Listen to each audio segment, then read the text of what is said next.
Greetings, everybody! I am the Great Papyrus, and today, actually, I'm going to be reacting to a video called How to Be Stupid. My brother Sans has asked me to watch this, so I'm going to do that right now. Are you in good hands? So, when I said the Great Papyrus, I forgot the We all know those people, the few dim bulbs of the group. Now, they don't necessarily have to be called stupid, but their actions just make you go, ugh. Now, I'm fine with people not using the full extent of their brain cells to do things, but when their stupidity starts affecting me, then we're gonna start having some problems. The rule disregarder. Someone who either doesn't listen to rules or flat out ignores them. I had a class with this one person. I'm just gonna keep his identity a secret. I don't know what was wrong with him. He did lots of questionable things that made the class just shake their head. One time he asked the teacher if he could use a pen to fill out a bubble test. And if you don't understand how bubble tests work, normally you get a bubble sheet, fill out a multiple choice test corresponding to the letters on the test, and the teacher gives the filled out forms to this machine and it grades the test a lot faster than the teacher can. But the machine only works when you fill it out with a number 2 pencil. Maybe the guy didn't know how they worked, so I guess it wasn't a bad question. But a few weeks later, when we had another test, it turns out the same guy used, a pen to fill out his test. Really, guy? Really? And as the teacher was yelling at him for being so ignorant, it was noticed that he didn't even put his name on the test either. The advice ignore. When you give advice to someone, they ignore it, and they end up in this huge, problematic situation that you predicted perfectly and they could have avoided if they just took your advice from the beginning. Tori, do you think I should date Aaron or Jet? Aaron has had at least 24 girlfriends and he's cheated on all of them. I'd say Jet. Oh my god, girl, wait. Aaron just asked me out to the carnival tonight. I have to go with him. I'll see you later.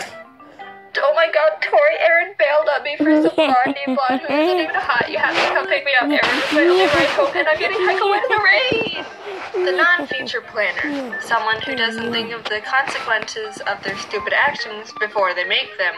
Once when I was in 4th grade, I was in the school bathroom, and as I was walking down the little corridor to go into the stall, some girl randomly started yelling, "I'm gonna kick the door open!" And all of a sudden I heard this loud poof as one of the stall doors flew open at my face. Now luckily, I was a master of karate arts when I was little, so my reflexes were lightning fast, and I was actually able to block the door with my arm instead of my face. And I'm not gonna lie, I'm pretty proud of myself because I've never done anything that amazing before. But, I mean, come on. If it wasn't me standing there and instead some, I don't know, poor little kindergartner who couldn't block the door if they tried, there could have been some major issues. I even had a pretty bad bruise on my arm from where I blocked it. Be ignorant.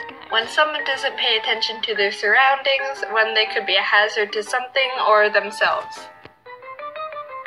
Jeff, where do you want these knives? Oh, hey, Jeff, didn't see you there. Dawn wanted them over by the cabinet over there. Hey, Dawn! Jeff said you wanted these over there. What? No, they're the knives you wanted. Yeah. You sure? Okay, catch. No? Okay, I'll sprint them over to you. The important detail overlooker. Someone who is told important details and immediately forgets them. Okay, so for the party tomorrow, you said you can bake the cookies? Yep. Do you want a specific kind? Nope. I can eat everything but peanuts, so everything else you want is fine. Hey, glad you could make it. What did you bring? Peanut butter cookies. Wow. You want one? They're still warm. Hello? Idiot. Okay, so that was how to be stupid. It was a very short video, so I think I want to watch sneaky advertising. I'm 9 and I'm in 4th grade. I'm 10 years old and I'm 5th grade.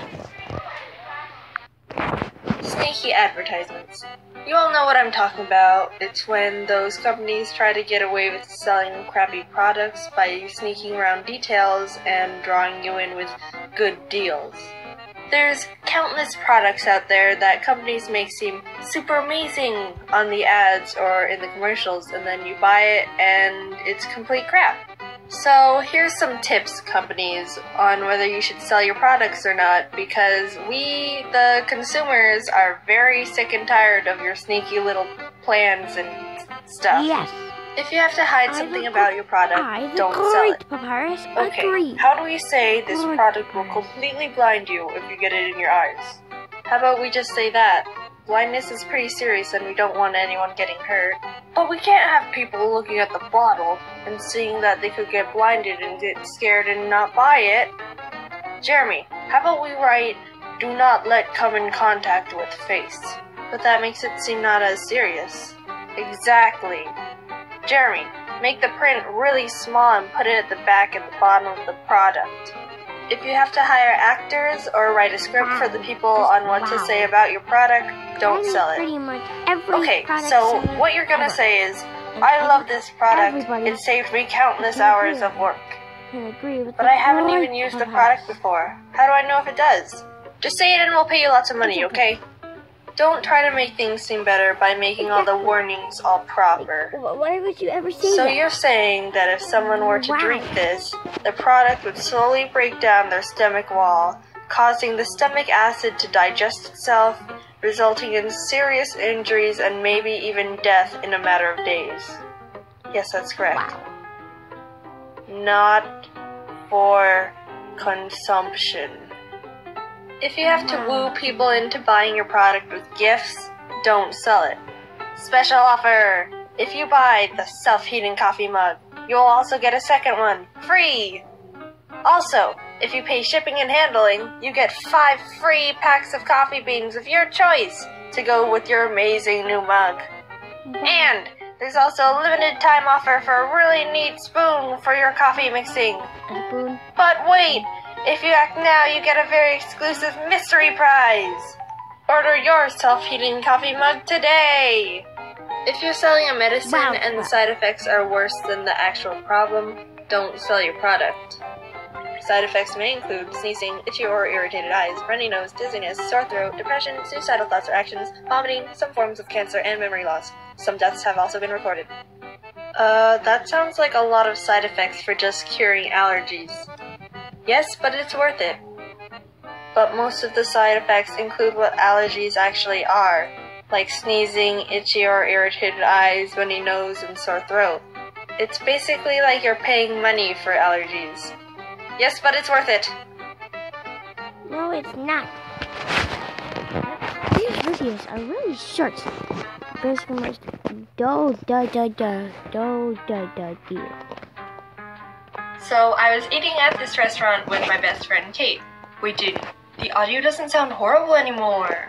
Oh, I'm glad you noticed. It's because I got a brand new microphone, and it's actually a good quality one, rather than the Yay. microphone that I found laying around in my house one day and decided to make an animation. Now you guys can hear what my actual voice sounds like, and it's not... Anyway, back to the story. Now, the place that we were eating at is really cool because for kids, instead of having those coloring menu things, you can ask the waiter or waitress if you can get a glob of bread dough to play with. Freaking bread dough. I don't know anyone who would pass up the ability to play with bread dough.